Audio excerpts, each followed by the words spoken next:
So this is top 8 Wesley, and I'm going to talk to you about a new deck. Two of our members, me and Justice Mod, man, I don't care, have been working on and thinking about. This is GeneX. I kind of talked about it in my last vid. It runs 3 GeneX Undine and 2 GeneX controllers. GeneX Undine's effect is when this card is normal summoned, you can send one water monster from your deck to your graveyard. 2, add 1 GeneX controller from your deck to your hand. And it's a lot of pluses in this card just by normal summoning it. Kind of like a Stratus effect and an Armageddon Knights effect in one. And there's also a GeneX controller, which is a normal level 3 machine type tuner. This is aqua and water. This is also dark, so it works well with the water. And Shark Cruiser. It's really a bad card. I mean, I was kind of thinking about running it. I'm still kind of iffy on it. It's level 5. When this face-up card you control is destroyed by your opponent's card effect, you can special summon up to 2 level 4 lower water monsters from your deck. It's really situational. If it was level 4, I'd use it, but I just kind of like drew on it. It's kind of like a token now if I ever need one. Right, so what I'm going to talk about the engine. So basically the engine is 3 GeneX Undine, 2 or sometimes 3 GeneX controller, and 2 Treeborn Frogs. So what they do all together, basically they provide GeneX Undine provides dumping for the Treeborn Frogs. It gets GeneX controller, and it creates an infinite defense of Treeborns whenever you need it during your standby phase, as long as you don't have any traps or spells set. If your GeneX Undine survives the turn, you special summon your frog, and then you just normal summon GeneX controller, and you can synchro with that. You can get other monsters on the field by other various means, and synchro summon with them as well.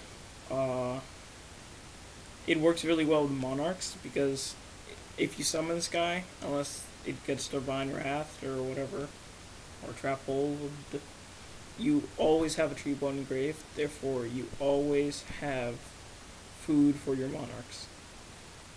So that's basically what Frog Monarchs do.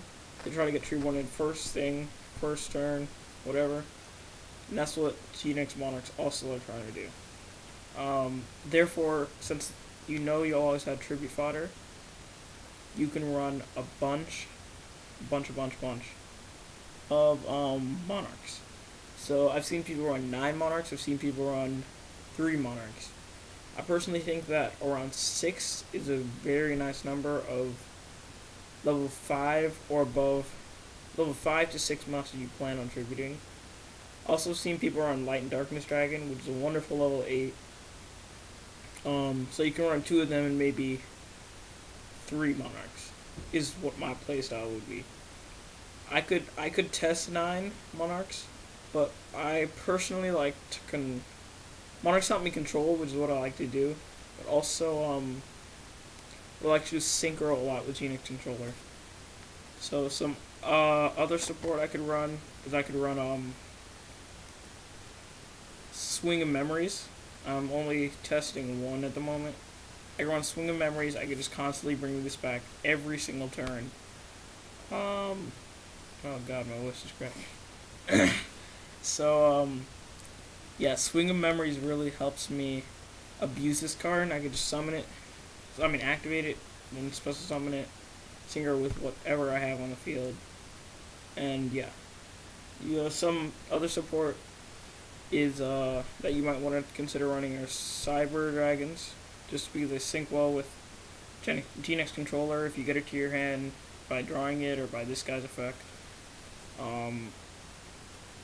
It's a really nice card to have. Also, yeah, also double summon is interesting. You can summon Undine, and then you get it to your hand, and then you can automatically summon. You know that you'll always have something to summon. And you get a Urquiza's Brownak, or Goyo, or whatever else, from your extra deck. So the thing about this deck is you can't run a lot of traps, but you can run like specifically water cards. Like I've seen one person run Fishboard Blaster, which is basically like a Plague Spreader on steroids. It won't really work well in my build because the only frog cards I'm running, or the only low-level aqua cards I'm running, are 2 treatment frogs and 3 GeneX Undine. So yeah, I wrote a guide on a website called Pojo on GeneX Monarchs. It's an okay guide. I mean, it talks about some of the cards in depth like I just wanted to. But what I'm going to be trying to do is every so often, maybe like once a week, since I really love this deck, and I haven't seen many people use it, is what I'm going to try to do is I'm going to try to, like M Cole 40. I subscribed to him on YouTube. Our team subscribed to him on YouTube. He does Perfecting the Gadgets, which is a segment where he talks about all the tech cards you can use in gadgets and what new strategies you can employ to defeat other decks, new decks that are coming up in particular. So I'm going to be doing something similar to that, trying to make GeneX Monarchs as good as it could be. So I got 7 minutes. Alright, so I'll be uploading those soon. Yeah, the rest of the team's making vids now, so that's pretty cool. Tell me what you guys think about the deck. Once again, like, everyone else says no, like, slamming or being rude. It's not cool. Yeah, so I'll try to upload what I guess I'll call is GeneX Monarchs videos every week or so.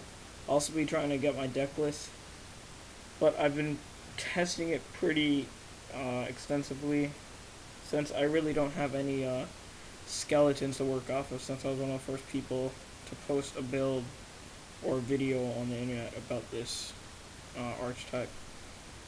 So me and Justice Vaughn we're talking about this deck together.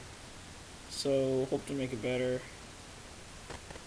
And soon I've stopped making videos. Once school's over, since I have tests also, once school's over, I will be able to make a lot more videos. So that's pretty much it. Check out my Shark Cruiser and blacked out GeneX controller, and peace.